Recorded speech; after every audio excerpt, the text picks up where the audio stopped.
KNVB bebaskan Shin Tae-yong pilih 3 striker keturunan Belanda demi lihat timnas Indonesia mentas di Piala Dunia. Pelatih Shin Tae-yong masih punya peluang besar untuk menarik striker keturunan Belanda ke skuad timnas Indonesia. Apalagi KNVB selaku Federasi Sepak Bola Belanda tidak menyertakan striker murni ketika berlaga di Euro. Sebagaimana diketahui, timnas Indonesia masih belum menemukan jawaban atas kebuntuan lini depan yang selama ini terjadi di era Shin Tae-yong. Bagaimana tidak, sejumlah striker berkelas telah silih berganti mengisi lini depan timnas Indonesia seperti Hoki Caraka, Malik Rizaldi, Dimas Derajat, dan Ramadan Sananta. Baru-baru ini Shin Tae-yong juga bereksperimen dengan menurunkan duet Rafael Struijk dan Ragnar Oratmangoen di lini serang timnas Indonesia. Namun semua taktik tersebar tampaknya belum membuahkan hasil lantaran mayoritas gol yang tercipta bagi timnas Indonesia berasal dari sektor lainnya. Untuk mengatasi hal itu, Shin Tae-yong mengungkap bahwa dirinya tidak menutup kemungkinan bakal kembali mencari striker keturunan Eropa. Nama-nama seperti Ole Roemeny dan Jens Raven kemudian muncul sebagai kandidat utama yang dirumorkan bakal menghiasi lini serang timnas Indonesia. Di luar pemain tersebut ada striker keturunan Belanda yang punya peluang besar untuk bergabung dengan timnas Indonesia. Pemain keturunan siap dilepas KNVB ke PSSI. Daan Zandbergen. Daan Zandbergen memiliki keturunan Indonesia dari kakeknya yang berasal dari Jakarta. Hal itulah yang membuat striker Belanda ini tertarik bela skuad Garuda. Striker milik klub Liga Belanda Sparta Rotterdam itu dinilai layak mengisi kepingan puzzle yang selama ini dicari Shin Tae-yong di lini depan timnas Indonesia. Pasalnya Daan Zandbergen telah mengoleksi 5 gol dan 6 assist dari 32 kali penampilan bersama klub kontestan Eredivisie Sparta Rotterdam musim ini. Pemain 22 tahun itu juga kedapatan telah mengikuti akun Instagram PSSI dan beberapa waktu lalu terpantau mengirimkan sinyal siap membela timnas Indonesia. Tim Waterink. Satu lagi striker yang dipersilahkan diambil PSSI dari KNVB ialah Tim Waterink, pemain Belanda keturunan Semarang dari nenek di pihak ibunya. Beda dengan pemain naturalisasi timnas Indonesia lainnya, Tim Waterink saat ini masih tampil untuk klub kasta ketiga Liga Belanda, yaitu De Travers. Di sana, Tim Waterink telah menorehkan 14 gol dari 31 kali penampilan bersama De Travers di kompetisi Belanda, yakni Eerste Divisie musim ini. Berkaca dari statistik tersebut, Tim Waterink rasanya layak dipertimbangkan oleh Shin Tae-yong untuk mengisi kekosongan di lini serang timnas Indonesia. Ilyas Al-Haf. Selain Maroko, Ilyas Al-Haf juga punya keturunan Indonesia dari kakek dan nenek di pihak ibunya yang berasal dari Surakarta, Jawa Tengah.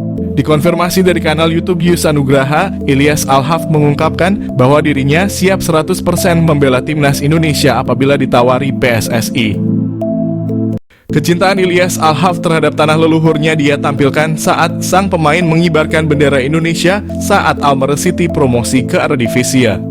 Saat ini Ilyas Al-Haf menjadi striker utama dari klub kasta tertinggi Liga Armenia yakni FC Noah dengan torehan 6 gol dan 8 assist dari 32 penampilan. Daan Zandbergen calon striker naturalisasi timnas Indonesia. Daan Zandbergen melakukan video call dengan tenaga ahli Kemenpora, Hamda Hamadan. Lantas, apakah striker berusia 22 tahun itu menjadi target untuk dinaturalisasi? Proyek naturalisasi untuk membawa timnas Indonesia menjadi lebih baik masih dilakukan. Saat ini sudah beredar kabar bahwa ada beberapa striker yang menjadi incaran. Di antaranya yang masuk dalam rumor adalah Ole Roemeny dari FC Utrecht dan Philip Tietz dari Augsburg. Namun, tiba-tiba muncul Zandbergen. Hamdan adalah salah satu orang yang ikut aktif dalam mencari pemain-pemain keturunan untuk dinaturalisasi. Perannya sudah ada sejak PSSI dipimpin oleh Mochammad Iriawan. Timnas Indonesia era Shin Tae-yong sudah punya 2 pemain naturalisasi bertipe menyerang. Ada Rafael Struijk dan Ragnar Oratmangoen. Munculnya sosok pemain bernama Daan Zandbergen kembali menjadi sorotan publik Indonesia. Daan Zandbergen memang bukan nama pemain baru di kalangan pencinta sepak bola Indonesia. Pasalnya dia sudah kerap disebut-sebut bakal menjalani proses naturalisasi menjadi warga negara Indonesia. Dia sebelumnya sempat diketahui telah mengikuti akun Instagram PSSI. Yang paling baru, Dean Zandbergen melakukan hubungan komunikasi melalui video call dengan staf ahli Menpora, Hamdan Hamadan. Hal ini pun menjadi pertanyaan besar, apakah Daan bakal menjadi pemain naturalisasi berikutnya yang diproses PSSI. Sebab Hamdan punya rekam jejak mengurus berbagai keperluan ini selama membantu PSSI. Dean Zandbergen merupakan pesepak bola kelahiran Belanda pada September 2001. Artinya pesepak bola yang berposisi sebagai penyerang ini usianya telah menginjak 22 tahun. Kariernya di dunia sepak bola memang lebih banyak berkutat di negeri kincir angin. Sejak masih berusia muda, dia sudah berlatih bersama TOGB Youth, SC Excelsior, hingga BVV Barendrecht. Selepas itu Dean Zandbergen berpindah menuju Westlandia U21, kemudian memperkuat Excelsior MU21, dan terakhir direkrut oleh Sparta U21 pada Juli 2023. Sepanjang musim ini, Dean Zandbergen sudah bermain sebanyak 21 kali bersama Sparta Rotterdam U21 di kasta ketiga Liga Belanda. Dari semua aksinya itu, dia menyumbangkan 4 gol dan 5 assist.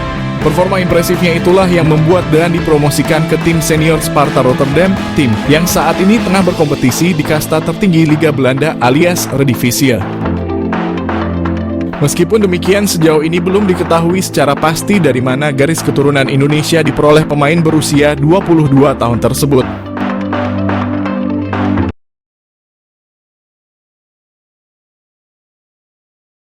Miljan Manhoef jalani proses naturalisasi untuk bela timnas Indonesia. Miljan Manhoef, seorang pemain sepak bola muda yang kini merumput di kasta teratas Liga Belanda bersama Vitesse Arnhem, menjadi sorotan karena gaya permainannya yang disebut-sebut mirip dengan bintang Liverpool, Mohamed Salah. Pemain berusia 21 tahun ini memiliki darah Indonesia dari sang ibu yang keturunan Suriname, sehingga membuatnya menjadi salah satu talenta potensial yang bisa dibujuk untuk bergabung dengan timnas Indonesia. Miljan Manhoef, bintang keturunan Indonesia yang berpotensi jadi andalan timnas Indonesia. Lahir di Belanda, Miljan Manhoef telah menunjukkan bakat sepak bolanya sejak usia muda. Ia memulai karier sepak bolanya di tim junior Belanda dengan membela tim nasional kelompok umur. Dalam perjalanannya, Manhoef berkembang menjadi salah satu pemain muda paling menjanjikan di Eropa, terutama berkat kecepatannya, dribbling, dan kemampuan bermain di berbagai posisi. Manhoef mampu bermain sebagai winger kanan, winger kiri, fullback kiri, hingga second striker, yang mana hal tersebut menjadikannya sebagai salah satu pemain yang memiliki versatility luar biasa di lapangan. Pada musim 2023, ia berhasil mencetak top skor untuk Vitesse Arnhem. Prestasi ini cukup mengesankan, namun sayangnya ia belum berhasil menarik perhatian pelatih timnas senior Belanda, Ronald Koeman. Kemampuan dan gaya bermain Miljan Manhoef memiliki kesamaan dengan Mohamed Salah. Mereka menilai Manhoef memiliki kecepatan luar biasa, dribbling yang mumpuni, teknik kontrol bola yang baik, serta kelincahan yang luar biasa. Kekuatan utamanya terletak pada kaki kirinya, yang membuatnya mampu menguasai sisi kiri lapangan dengan baik. Mirip dengan gaya permainan Mohamed Salah yang sering kali melakukan penetrasi dari sayap kanan ke tengah. Ujian dari FF Challenge Scout ini bukan tanpa alasan. Manhoef telah membuktikan diri sebagai pemain yang dapat diandalkan dalam berbagai situasi di lapangan. Dengan kemampuan untuk bermain di berbagai posisi, ia memberikan fleksibilitas taktik yang dapat menguntungkan tim manapun yang ia bela. Dengan darah Indonesia yang mengalir dalam dirinya, Miljan Manhoef bisa menjadi aset berharga bagi timnas Indonesia jika ia bersedia bergabung dan menjadi warga negara Indonesia. Potensinya untuk memperkuat lini serang timnas Garuda tidak bisa dianggap remeh. Apalagi timnas Indonesia saat ini terlihat masih memiliki kekurangan di sektor penyerangan. Manhoef bisa menjadi solusi untuk memperbaiki kelemahan tersebut. Kemampuan bermain di banyak posisi memungkinkan pelatih untuk memaksimalkan strategi permainan, terutama dalam skenario menyerang yang membutuhkan kecepatan dan kelincahan. Melihat potensi yang dimiliki oleh Miljan Manhoef, PSSI bisa mulai mendekati pemain ini untuk membujuknya bergabung dengan timnas Indonesia. Proses naturalisasi untuk pemain keturunan yang berbakat seperti Manhoef telah menjadi salah satu strategi PSSI dalam memperkuat skuad Garuda. Jika berhasil, kehadiran Manhoef di timnas Indonesia bisa menjadi senjata mematikan dalam kompetisi internasional. Ia tidak hanya dapat menambah daya serang, tetapi juga mampu membawa pengalaman bermain di Liga Eropa yang kompetitif, yang tentunya akan meningkatkan kualitas permainan tim secara keseluruhan. Miljan Manhoef adalah contoh sempurna dari talenta muda berbakat yang memiliki potensi besar untuk menjadi bintang di kancah sepak bola internasional. Dengan gaya permainan yang mirip dengan Mohamed Salah, ia memiliki semua kualitas yang dibutuhkan untuk menjadi salah satu pemain kunci dalam tim manapun. Jika PSSI berhasil menggoda Manhoef untuk bergabung dengan timnas Indonesia, ini bisa menjadi langkah besar dalam memperkuat skuad Garuda dan membawa sepak bola Indonesia ke level yang lebih tinggi. Manhoef dinaturalisasi, timnas Indonesia akan mendapatkan tambahan pemain berkualitas yang sudah teruji di Eropa. Potensi yang dimiliki Miljan Manhoef sangat dibutuhkan oleh timnas Indonesia. Pengalaman dan skill yang ia dapatkan dari bermain di liga-liga top Eropa bisa ditularkan kepada pemain-pemain lokal, sehingga dapat meningkatkan kualitas permainan timnas Indonesia di kancah internasional. Kehadirannya diharapkan dapat menambah daya serang dan kreativitas permainan tim, serta membawa warna baru yang dapat memperkuat skuad Garuda. Keuntungan naturalisasi Miljan Manhoef. Pengalaman bermain di Eredivisie dan Championship Inggris tentunya membawa banyak keuntungan, baik dari segi teknis maupun mentalitas. Manhoef juga memiliki fleksibilitas posisi, sehingga dapat memberikan opsi taktik yang lebih banyak bagi pelatih Shin Tae-yong. Dengan kemampuan serba bisanya, Manhoef bisa mengisi beberapa posisi yang mungkin dibutuhkan oleh tim, memberikan kedalaman skuad yang lebih baik. Tantangan dalam proses naturalisasi. Namun proses naturalisasi tentu tidak mudah dan memerlukan waktu. Selain persyaratan administratif, Manhoef juga perlu menunjukkan komitmen kuat untuk bermain bagi timnas Indonesia. Keputusan ini bukan hanya soal formalitas, tetapi juga kesiapan untuk menjadi bagian dari skuad Garuda dan berjuang bersama dalam kompetisi internasional. Mengingat pengalamannya yang luas di Eropa, Manhoef perlu memastikan bahwa ia dapat beradaptasi dengan baik dalam tim dan kultur sepak bola Indonesia.